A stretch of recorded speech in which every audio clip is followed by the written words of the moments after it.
আমরা রেডি হয়ে দেখো বাসে উঠে পড়েছি। বাস এখনও ছাড়ছে না, অনেকক্ষণ ধরে বাসের মধ্যে বসে আছি। আর এইদিকে আমার মেয়েও বিরক্ত হয়ে যাচ্ছে, কেননা ও বিকালবেলায় রেডি হয়ে গেছিলো, কারণ ওকে আগে রেডি করিয়ে তবে আমি রেডি হয়েছি।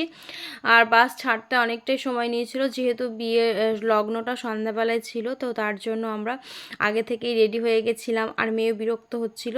তো অবশেষে আমরা বাসে চেপে তারপরে মেয়ের বাড়ি চলে আসলাম। মেয়ের বাড়ি খুব একটা দূর না, 10-15 মিনিট লাগে আমার দেওরের বাড়ি থেকে। তো দেখো এসেই আমরা প্রথমে আমার যা আর কি, যে নতুন বউ, তার সঙ্গে দেখা করে নিলাম। দেখা করে আমরা কিছু ভিডিও শ্যুট করলাম, কিছু সেলফি তুললাম। তারপরে আমাদের টিফিন চলে এলো। তো আমার বর দেখো যেহেতু খাবে না, তো আমার টিফিনটা ওকে দিয়ে দিয়েছিলাম। ও দেখো খাওয়া শুরু করে দিয়েছে, তাও খেতে গিয়ে বেচারার কাশি মুখ থেকে পড়ে গেল, আবার এদিকে কাশিও পাচ্ছিল। তো এদিকে মাম্মা মোর বাবার মুখের দিকে তাকিয়ে রয়েছে। আর এদিকে আমি আমার ননদের মেয়ে, আমার বর, তো বললাম আসো একটু ভিডিও তুলে নিই। তো এইদিকে আমার মেয়ে দেখো দাদার সঙ্গে মারপিট করছে। ও যেখানেই যাবে ও দাদা ভাই বোন আর দাদা মিলে সবসময় ওরা মারপিট করতেই থাকে, অথচ ও ওকে ছাড়া থাকতে পারে না, ও ওকে ছাড়া থাকতে পারে না, অথচ সব জায়গায় গিয়ে মারপিট খুনসুটি লেগেই আছে ভাই বোনের, যেটা হয় আর কি। তো তারপরে আমরা আমার জায়ের ঘর থেকে টিফিন খেয়ে তারপরে আমরা চলে আসলাম বিয়ের মণ্ডপে, যে বিয়ের জায়গাটা করেছিল সেই জায়গাটায় চলে আসলাম।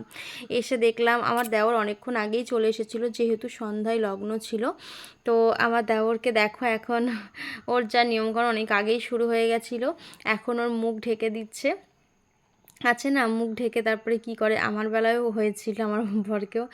তো আমি জানি না এটাকে কি বলে। এইদিকে আমার মেয়ে দেখো বাবা এক মুহূর্ত বাবাকে ছাড়ছে না, বাবার কোলে উঠে ঘুরছে। বিয়ে বাড়িতে এসেও বেচারা একটু রেস্ট পায় না, সব সময় ওর বাবা আমার ধারে কাছে তো আসেই না। আমার মেয়ে ওর বাবার কোলে উঠেই সারাক্ষণ ঘুরছে বিয়ে বাড়িতে। দেখো ও সব জায়গায়, ওর বাবাও কতক্ষণ রাখবে বলো, সব জায়গায় ওর বাবা যেখানেই যাবে বাবার কোলে উঠে বসে পড়বে, আমার কাছেই আসবে না, ওর বাবার পিছনই ছাড়ে না। আর এইদিকে দেখো নিয়মকানুন হচ্ছে, ভাইয়ের মুখ গামছা দিয়ে ঢেকে দিয়েছে। তো তারপরে ভাইয়ের পায়ে তেল লাগাবে, তারপরে পা ধোয়াবে, এটা আমাদের নিয়ম। তো আগে পুরোহিত মশাই বললো আগে প্রণাম করে নাও, তারপরে তেল দেবে, তারপরে অবশেষে জল দেবে।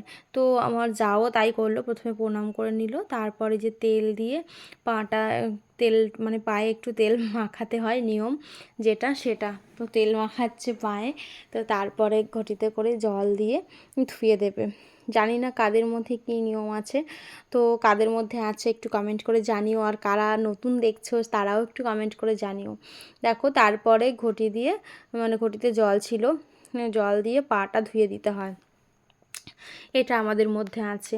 কিন্তু অনেকে জানি না কার মধ্যে কি আছে না নেই। আর আজকের ভিডিওটা কিন্তু অনেক বড় হতে চলেছে, তো তার জন্য আমি পাটে পাটে তোমাদের সঙ্গে শেয়ার করব। আজকে এই পর্যন্তই তোমাদের দেখালাম, নেক্সট পার্ট